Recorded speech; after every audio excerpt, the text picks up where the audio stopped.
Hey everyone, Larissa here, just offering a little bit of insight into our focus of the month for meditation for the month of December, which is loving kindness meditation.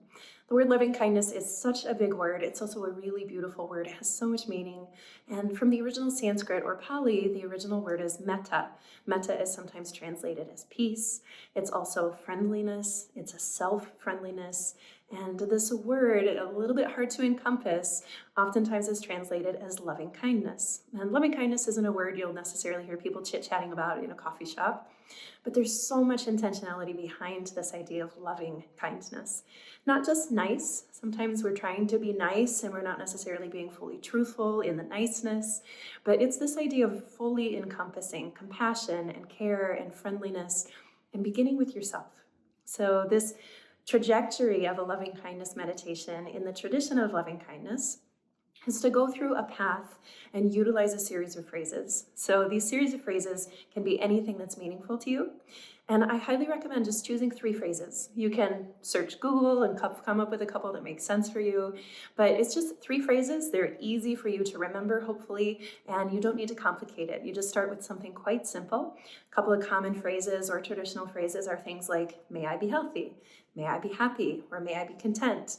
May I live with ease. May I be free from suffering, things of that nature.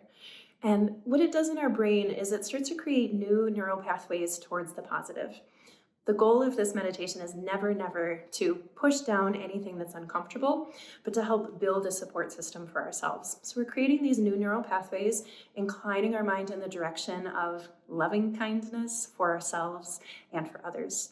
There's some studies that have shown, one out of the University of Wisconsin, that show that this style of meditation actually changes parts of our brain that relate to empathy and emotional regulation with others.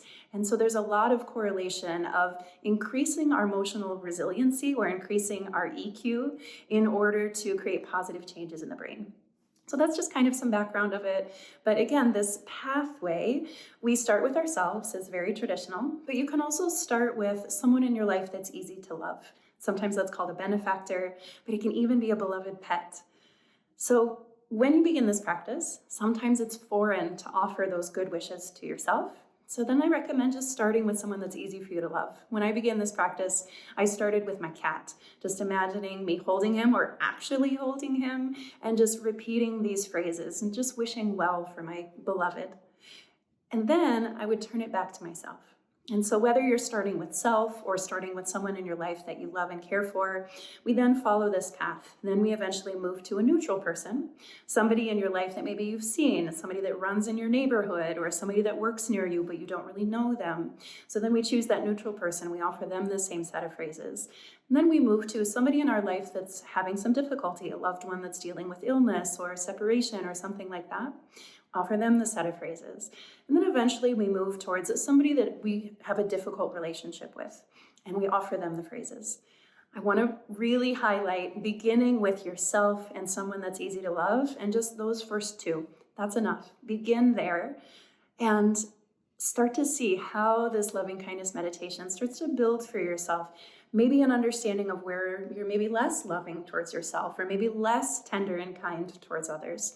So just notice what comes up as you practice the style of meditation. We'll be practicing all month.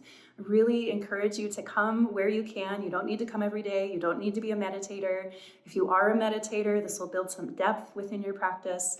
But join us where you can, 7:30 in the morning, Monday through Friday. And then you'll also see us posting these videos on social, on YouTube, etc. So I encourage you to try it. Before we end today, just take a moment and practice this with me.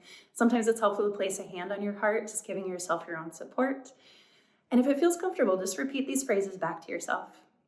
May I be healthy. May I feel content. May I live with ease and peace. Notice how that feels for you. If it feels foreign, that's okay. If it felt really tender, that's okay. Join us and see how this practice might help encourage you to build some emotional resiliency in your life.